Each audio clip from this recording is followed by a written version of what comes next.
Okay guys, so today we're talking cameras. Starting out on YouTube or trying to do really anything with cameras, you don't have a huge budget. So today we're not talking stuff like cinema cameras, Reds, Alexas, C200s, C300s. I think those are the right. So today we're talking about more beginner, low budget, and a really good place to start is check your pocket. Most people have a phone these days. Most phones these days have really good image quality for video and stuff.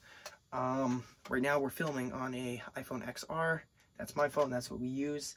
I started out using this iPhone 5S and we still use it occasionally, not a ton, but another really good option is a GoPro. GoPro's not always the greatest. You kind of have to learn to use them, get the settings right to get better quality out of them, and sometimes the wide angle is kind of a problem, but they're good, especially for doing film stuff, and you don't want to mess up. I don't know, phones are expensive these days. You don't want to be messing up your phone, so GoPro's not a bad option. A lot of people tend to either have these, you can get them cheap used. I got this one a little after they came out for 75 bucks because the guy didn't want to use it anymore, or he got it and never really used it. And then GoPro, all sorts of mounting different ways. You've got selfie sticks, you've got chest mounts, you've got adhesive mounts. You can stick it pretty much anywhere, so get the angles you want. And a lot of times they either now have the screen on them, or you can connect them to the app, see what you're doing. They're a really good option. Another great option, if you have it or have a budget for it, is something like a Canon Rebel. I'm really familiar with the Canons, not the other companies so much. So I know there's the Canon Rebels, or some of the cheaper, if you have more of a budget, what is it, the 60D starts doing video. There's the 90D now. Any of those cameras, this is a 30D, this only does stills. But they're really good options, and that gives you the interchangeable lens, which is really nice. I wish we had that. We don't actually have a DSLR here for video production. That will probably be a next move.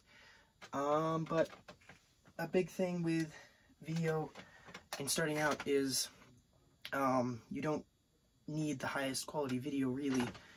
A big part of it is A, your story, the story you're trying to tell, and B would be audio. Audio is a really big thing. If you have good picture and bad audio, it's really not that great. If you have not really bad picture is kind of annoying, but pretty good picture and good to great audio, it's a lot more interesting to watch and listen to, because bad audio for most people really is annoying. So I know that's a problem we struggle with on the channel a lot, is our audio. I'm looking at some mics, something like the Rode Video Micro, yeah, for like 50-ish bucks. That's a good option. Of course, if you're on like an iPhone, or most phones now, you're gonna end up in the dongle life, so you can actually use it. But I think those are pretty good options. Another thing I've seen people do, and I've tried using their AirPods, I got a weird pulsing sound. I think it was actually my pulse. It was picking it up. So I've kind of steered away from doing that. I don't know, maybe I could figure out some way to do it that didn't pick up my pulse, but with it in my ear, I think it was picking up my pulse, and that wasn't so great for the audio. But I mean, you can really start out with anything. What started me in photo and video was I still have it, a Sony Handycam tape camera, not even one of the digital ones. And I just video violin recitals. Me and my brother did violin. So we'd video those, videoing school programs. Those were always fun to use. And we had an Olympus point and shoot that I just filmed stuff with. And that's kind of what got me interested in it. Of course, it wasn't like editing or any really story. It was just videoing stuff, but it was fun. So it's really a good place to start. I mean, you could use something like that still these days, but it's not, I guess it's probably not as common to be using a tape camera. It's probably more work, and if you have a phone, that's probably better quality anyhow.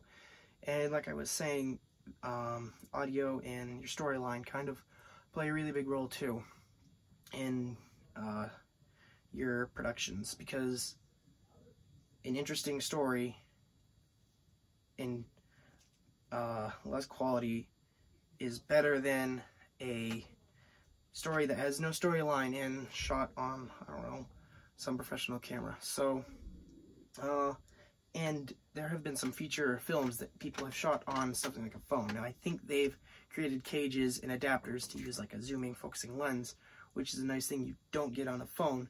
Which brings me to my next point is apps. Can't remember what they're called, but I will put I'll put a link or something to them up here or down in the description. There's 2 apps I can think of off the top of my head. I don't remember their names, that let you control it's digitally settings like ISO and shutter and stuff on a phone. Now, it's not actually controlling that, but it's like a digital recreation, and those are nice. A lot of times I haven't found a good free one. There's one I use on this phone. I'm not using it now because I have to be monitoring it, but when we're actually filming stuff, I use it, and it's free, but it creates a little watermark down in the corner, so I just make sure I'm shooting out further and I can crop it, and then it usually gets rid of that problem. Like I said, I'll link those in the description. They can help you push your quality out of a camera.